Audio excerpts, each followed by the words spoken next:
വയനാട്ടിൽ കൊലപാതക കേസിൽ സർക്കാരിന് വേണ്ടി വാദിച്ച പബ്ലിക് പ്രോസിക്യൂട്ടർ വിരമിച്ച ശേഷം പ്രതിക്കു വേണ്ടി കോടതിയിൽ ഹാജരായത് ഇപ്പോൾ വിവാദമാവുകയാണ്. സംഭവത്തിൽ സ്പെഷ്യൽ ബെഞ്ച് അന്വേഷണം തുടങ്ങിയിട്ടുണ്ട്. ഈ അഭിഭാഷകൻ പബ്ലിക് പ്രോസിക്യൂട്ടറായി ജോലി ചെയ്ത 9 വർഷ കാലയളവിലെ കേസുകൾ പുനരന്വേഷിക്കണമെന്ന ആവശ്യവും ഉയരുന്നുണ്ട്.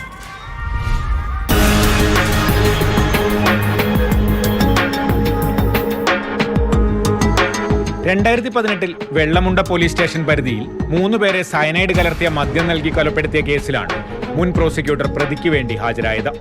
കഴിഞ്ഞ ജൂലൈ വരെ കേസിൽ പബ്ലിക് പ്രോസിക്യൂട്ടറായിരുന്ന അഭിഭാഷകനാണ് കഴിഞ്ഞ ദിവസം പ്രതി പാലത്തിങ്കൽ സന്തോഷിന് വേണ്ടി കോടതിയിലെത്തിയത്.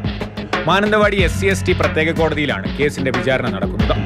2019 വിചാരണ തുടങ്ങിയത് മുതൽ പബ്ലിക് പ്രോസിക്യൂട്ടറായിരുന്ന അഭിഭാഷകനാണ് പ്രോസിക്യൂഷന് വേണ്ടി വാദിക്കുകയും സാക്ഷികളെ വിസ്തരിക്കുകയും ചെയ്തത്. എന്നാൽ ഈ പദവി ഒഴിഞ്ഞതിന് പിന്നാലെ ഇതേ അഭിഭാഷകൻ കേസിലെ പ്രതിക്ക് വേണ്ടി കോടതിയിൽ ഹാജരാവുകയായിരുന്നു. പ്രോസിക്യൂഷന്റെ ഭാഗമായി നിന്ന് കേസിലെ മുഴുവൻ കാര്യങ്ങളും മനസ്സിലാക്കിയ ശേഷം പ്രതിക്ക് വേണ്ടി ഹാജരാകുന്നത് അധാർമികമാണെന്ന അഭിഭാഷകർക്കിടയിൽ തന്നെ അഭിപ്രായമുയരുന്നുണ്ട്. മരണപ്പെട്ടവരുടെ കുടുംബത്തിന് നീതി ലഭിക്കാത്ത സാഹചര്യം ഉണ്ടാകുമെന്നും വാദമുയരുന്നുണ്ട്.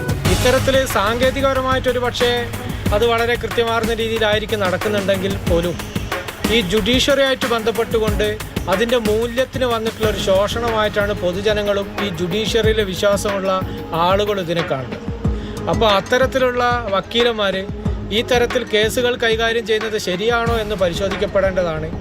ഇത്തരത്തിലുള്ള വ്യക്തികൾ പ്രോസിക്യൂട്ടർമാരായിരുന്ന കാലത്തെ കൈകാര്യം ചെയ്തിട്ടുള്ള കേസുകളെക്കുറിച്ച് ഒന്ന് പുനഃപരിശോധിക്കുന്നത് നന്നായിരിക്കും എന്നുള്ള അഭിപ്രായമാണ് ഞങ്ങൾക്കുള്ളത്. സംഭവത്തെക്കുറിച്ച് പോലീസ് കോടതിക്ക് റിപ്പോർട്ട് നൽകിയിട്ടുണ്ട്. ഈ അഭിഭാഷകൻ പബ്ലിക് പ്രോസിക്യൂട്ടറായി ജോലി ചെയ്ത 9 വർഷ കാലയളവിലെ കേസുകൾ പുനരന്വേഷിക്കണമെന്ന ആവശ്യവും ഉയരുന്നുണ്ട്.